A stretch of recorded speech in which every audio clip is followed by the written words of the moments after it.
नमस्कार दोस्तों। आज हम अपने अगले टॉपिक पर चलते हैं जो कि है औद्योगिक क्रांति। चलिए इसके अर्थ जानते हैं। अर्थ में देखा जाए सबसे पहले इसको परिभाषित आर्नोल्ड टोयनबी ने सर्वप्रथम किया था कि औद्योगिक क्रांति क्या होती है, इसका तात्पर्य क्या है। और उनके हिसाब से देखा जाए तो इसका तात्पर्य है उत्पादन प्रणाली परिवर्तन से जीवन के विभिन्न क्षेत्रों में व्यापक परिवर्तन हो जाना। इससे हस्तशिल्प उत्पादन प्रणाली की जगह शक्ति चालित यंत्रों का आ जाना हो गया। पहले जो हाथ से काम होते थे, बुनाई कढ़ाई सब कुछ, वो अब उनकी जगह मशीनों ने ले ली। अब मशीन वहाँ पे आ गई है, छोटी छोटी जगह पे मशीन हो गई है, तो उससे ऑटोमेटिकली मशीनीकृत कारखाना प्रणाली का विकास हो गया। ऊर्जा की अगर मशीन का मतलब कारखाने लग जाएंगे तो सीधी सीधी सी बात है कि उसके बाद ऊर्जा की मांग बढ़ जाएगी, जिससे ऊर्जा के नवीन स्रोतों का विकास होने लग गया, जैसे कि कोयला और जैसे पेट्रोलियम पदार्थ का खनन, ये सारी चीज़ें होने लग गई। फलतः श्रम के विभाजन एवं विशेषीकरण को बढ़ावा मिला। ऊर्जा के नवीन स्रोतों जिससे जो मैंने बताया अभी भी, पेट्रोलियम कोयला गैस, इन सभी का तो भरपूर मात्रा में विकास होने लग गया, जिससे उत्पादन प्रणाली में हुए इन परिवर्तनों को राजनीतिक सामाजिक सांस्कृतिक संरचना को परिवर्तित कर दिया, बिल्कुल बदल दिया। जो पहले से चल रही थी प्रवृत्तियाँ, वे सारी की सारी बदल दी गई। रहन सहन, आचार विचार, मनोरंजन के साधन, उस साहित्य की विषय वस्तु, राष्ट्रों में आपसी संबंध में भी परिवर्तन आया। ये परिवर्तन इतनी शीघ्रता से व्यापक स्तर पर हुए कि इन्हें एक औद्योगिक क्रांति के नाम से जाना जाने लगा। अब आते हैं औद्योगिक क्रांति होने के कारण, जिसमें सबसे पहले है पुनर्जागरण एवं प्रबोधन। पुनर्जागरण एवं प्रबोधनकालीन चिंतन से लौकिक जीवन में मानवता पर बल दिया गया और मानव जीवन को धर्म के बंधन से मुक्ति मिल के लिए प्रेरित किया गया। इसी के साथ तार्किक वैज्ञानिक दृष्टिकोण को बहुत बढ़ावा मिलने लगा है। फलतः प्रयोग और प्रशिक्षण और खोजों की प्रवृत्ति को प्रोत्साहन मिलेगा ऑटोमेटिकली, ये तो सीधी सी बात है। इससे अनेक वैज्ञानिक खोजें सामने आई, फलतः मशीनीकरण को और ज़्यादा बढ़ावा मिलने लग गया। अब आते हैं व्यावसायिक क्रांति पे, कि इससे मतलब व्यावसायिक क्रांति कैसे हो गई। पुनर्जागरण एवं प्रबोधनकालीन चिंतन के माध्यम से भौगोलिक खोजों को बढ़ावा मिल गया। इसी क्रम में यूरोपीय देशों ने अमेरिका एवं एशिया के विविध क्षेत्रों में व्यापारिक केंद्र स्थापित करने लगे। जैसे हमारे यहाँ पे भी ब्रिटिश का शासन था, उसी तरह से ये कॉलोनियाँ ढूंढने लग गए। जैसे यहाँ पे इंडिया में हुआ और अमेरिका टाइप में हुआ, ये सब जगह हर बार कब्जा करने लग गए थे। और इससे व्यापार के माध्यम से पूंजी प्राप्त की गई। इस पूंजी को मशीनीकरण के लिए विशाल पूंजी की मांग को पूरा भी किया गया और औद्योगिकरण का आधार भी तैयार हो गया इससे। अब आते हैं जनसंख्या वृद्धि के क्या क्या दिक्कत हुई, क्या नहीं हुआ। ये सबसे बड़ा कहा जाए तो औद्योगिक क्रांति के लिए तो जनसंख्या वृद्धि ही थी। जनसंख्या वृद्धि से यूरोप में मांग की वृद्धि हुई। इन मांगों को पूरा करने के लिए छोटे और लघु कुटीर उद्योग थे, वे असमर्थ हो रहे थे। इसके कारण मशीनीकरण को बहुत ज़्यादा बढ़ावा मिलने लग गया। अब आते हैं राष्ट्रवाद पर।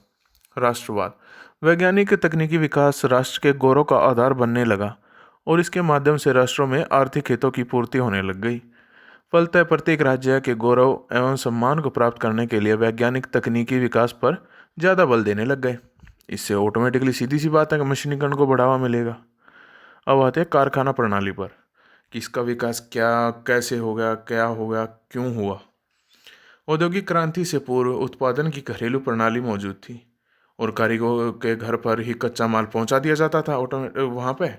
और इससे उत्पादन प्रणाली में परिवहन की असुविधा तो होती ही थी, पर लागत मूल्य भी बढ़ जाता था। अतः इस समस्या को के समाधान के हेतु एक ऐसा स्थान बनाया गया कि जहाँ पर कारीगर उत्पादन प्रणाली की मशीन वगैरह सब कुछ को इकट्ठा करके एक जगह इकट्ठा करके सब कुछ बढ़ा दिया गया, जिससे कि औद्योगिक क्रांति का एक आधार तैयार हो गया।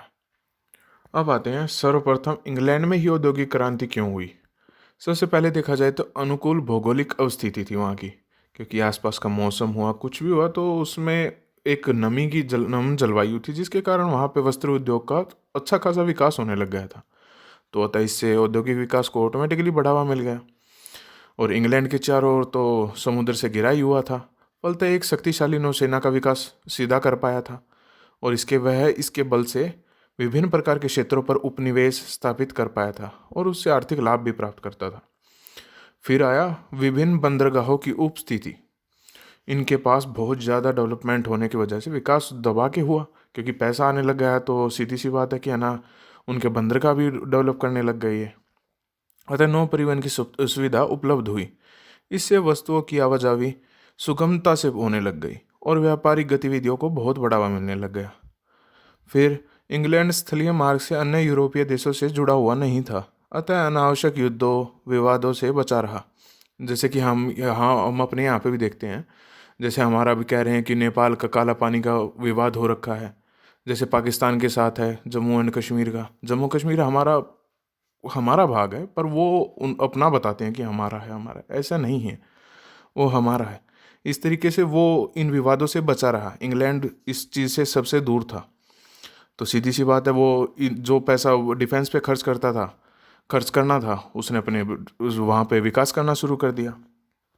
इंग्लैंड में लोहे व कोयले की खदान मौजूद थी, अतः कोयला उद्योग का विकास हुआ, जिससे लोहा गलने की सुविधा भी बढ़ गई और लौह उद्योग का भरपूर मात्रा में विकास हो गया। अतः उद्योग व परिवहनों के लिए मशीन का निर्माण संभव हो गया।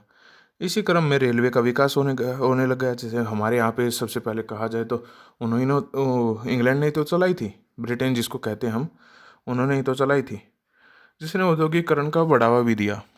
अब आते हैं अनुकूल राजनीतिक दशा। यूरोप में जब सभी जगह निरंकुश राजतंत्र मौजूद था, तब इंग्लैंड में संसदीय शासन प्रणाली थी, जहां आर्थिक व्यापारिक विकास की प्रमुखता दी गई। इस लोकतांत्रिक राजनीति में धार्मिक एवं कुलीन तंत्रीय शोषण से लोगों को बचा दिया। इस उदार शासन प्रणाली ने मध्य वर्ग को शक्तिशाली बना दिया, क्योंकि जिसमें डॉक्टर थे और जो पढ़े लिखे वर्ग थे वो सब को शक्तिशाली बना दिया, जिसने औद्योगिक क्रांति को संभव बनाया। जबकि यूरोप के अन्य देशों में निरंकुश राजतंत्र व कुलीन राजतंत्र था, जनाधिकारियों को मान्यता नहीं थी, अतः औद्योगिक व्यापारिक विकास अवरुद्ध हो गया। अब आते हैं औद्योगिक क्रांति के परिणाम, जिसको 3 भागों में मुख्यतः बांट सकते हैं, जिसको कहते हैं पहले तो है आर्थिक परिणाम। चलिए इसके बारे में ही जानते हैं। औद्योगिक क्रांति ने उत्पादन में अतिशीघ्र वृद्धि की, फलतः आंतरिक एवं विदेशी बाजार में वस्तुओं की उपलब्धता बढ़ी। औद्योगिक इकाइयां अब बड़ा आकार लेने लग गई थी। इसी क्रम में बहुराष्ट्रीय कंपनियों का विकास होने लग गया और शेयर बाजार के माध्यम से पूंजी एकत्रीकरण को बढ़ावा मिला। इसी क्रम में मुद्रा एवं बैंकिंग प्रणाली का तीव्र विकास हुआ।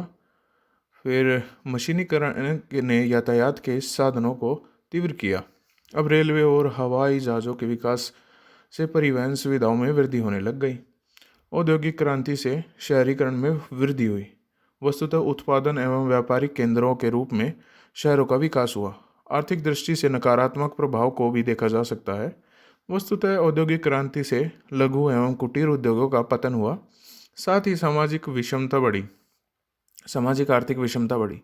एक देश की प्रतिकूल आर्थिक घटना का दूसरे देशों पर प्रतिकूल प्रभाव पड़ने लग गया।